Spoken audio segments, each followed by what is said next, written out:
सरबजोत सिंह, ये नाम याद रखना। ये एक चैंपियन है। इनके पास मेडल्स से भरा एक कैबिनेट है।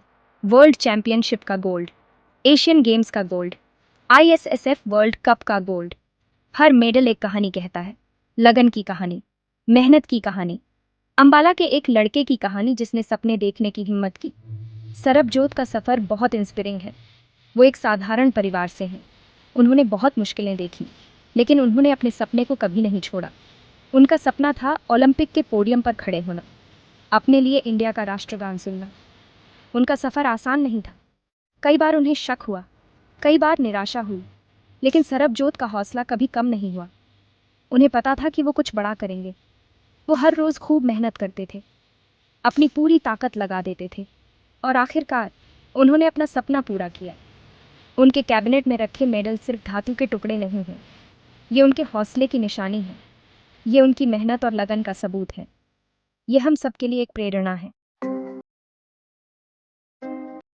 ओलंपिक, खेल की दुनिया का सबसे बड़ा मंच।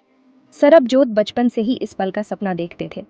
उन्होंने बहुत मेहनत की थी, बहुत त्याग किया था, और अब वो आखिरकार यहाँ थे, दुनिया के सामने अपनी पहचान बनाने के लिए तैयार। उनका इवेंट था 10 मीटर एयर पिस्टल। उन्होंने क्वालिफिकेशन राउंड में अच्छा प्रदर्शन किया। उन्हें फाइनल में पहुंचने का पूरा भरोसा था, लेकिन किस्मत को कुछ और ही मंजूर था। वो फाइनल में पहुंचने से बस थोड़ा सा चूक गए। ये बहुत बड़ा धक्का था। वो बहुत निराश थे। उनके परिवार और कोच ने उन्हें समझाने की कोशिश की, उन्हें याद दिलाया कि वो कितनी दूर आ गए हैं, लेकिन इतने करीब आकर चूक जाने का दर्द असहनीय था। उन्होंने खुद को निराश किया था, उन्होंने अपने देश को निराश किया था। ये निराशा उनके साथ रही। उन्हें अपनी काबिलियत पर शक होने लगा। उन्हें लगा कि क्या वो इतने बड़े लेवल पर खेल सकते हैं भी या नहीं। लेकिन दिल ही दिल में उन्हें पता था कि वो हार नहीं मान सकते। उन्हें और मजबूत होकर वापसी करनी थी। उन्हें खुद को साबित करना था। Mixed team event. सरबजोत के पास वापसी करने का मौका था। उनकी जोड़ी बनी अनुभवी मनु भाकर के साथ। वो पहले भी साथ में ट्रेनिंग कर चुके थे। उनकी अच्छी ट्यूनिंग थी। प्रेशर बहुत ज्यादा था। पूरे देश की उम्मीदें उन पर टिकी थीं। लेकिन सरबजोत अपनी गलतियों से सीखकर आगे बढ़ने के लिए तैयार थे। वो अच्छा प्रदर्शन करने के लिए तैयार थे। दोनों ने बहुत अच्छा खेला। वो गोल्ड मेडल की रेस में थे, लेकिन किस्मत को कुछ और ही मंजूर था। उन्होंने ब्रॉन्ज मेडल जीता। ये बहुत गर्व और खुशी का पल था। सरबजोत ने आखिरकार ओलंपिक मेडल जीत लिया था। उन्होंने निराशा को पीछे छोड़ दिया था। उन्होंने दुनिया के सबसे बड़े मंच पर अपनी काबिलियत साबित कर दी थी। उनका सफर दुनिया भर के नए खिलाड़ियों के लिए एक प्रेरणा है। चौथा भाग, अंबाला से वर्ल्ड स्टेज तक।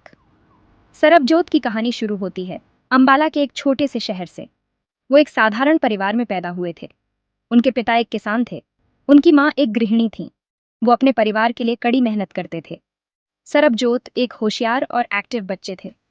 वो पढ़ाई और खेल दोनों में अच्छे थे। वो हमेशा नए चैलेंज के लिए तैयार रहते थे। एक दिन वो अपने दोस्तों के साथ एक लोकल शूटिंग रेंज गए। उन्हें तुरंत ही इस खेल से प्यार हो गया। उन्हें इसकी प्रेसिशन और फोकस बहुत पसंद आया। उन्होंने रेगुलर प्रैक्टिस शुरू कर दी। उनमें नेचुरल टैलेंट था और वो जल्दी ही आगे बढ़ने लगे। लेकिन अपने पैशन को पूरा करना आसान नहीं था। शूटिंग एक महंगा खेल था। उनके परिवार को इक्विपमेंट और ट्रेनिंग फीस का खर्चा उठाना मुश्किल था। लेकिन उनके पिता को अपने बेटे के टैलेंट पर यकीन था। उन्होंने अपनी ज़मीन का एक हिस्सा बेचकर सरबजोत के सपने को पूरा करने में मदद की। ये एक बहुत बड़ा त्याग था, लेकिन सरबजोत के पिता के लिए ये अपने बेटे के भविष्य में निवेश था। पांचवा भाग, पेरिस इंतजार कर रहा है। सरबजोत का सफर अभी खत्म नहीं हुआ है। उन्होंने बहुत कुछ हासिल कर लिया है, लेकिन उन्हें पता है कि उन्हें और भी बहुत कुछ करना है। उनका अगला लक्ष्य है 2024 पेरिस ओलंपिक्स। वो अपने देश के लिए गोल्ड मेडल जीतना चाहते हैं। वो अपने कोच अभिषेक राणा के साथ कड़ी मेहनत कर रहे हैं। राणा ने सरबजोत की सफलता में बहुत बड़ा योगदान दिया है। उन्होंने उनके टैलेंट को निखारा है, उन्हें अनुशासन, मेहनत और लगन का महत्व सिखाया है। सरबजोत की कहानी हम सब के लिए एक प्रेरणा है। ये हमें सिखाती है कि मेहनत, लगन और खुद पर विश्वास करके हम कुछ भी हासिल कर सकते हैं। वो युवा खिलाड़ियों के लिए एक आदर्श हैं। वो इंडिया का गौरव हैं और उनका सफर अब भी शुरू हुआ है। पेरिस इंतजार कर रहा है।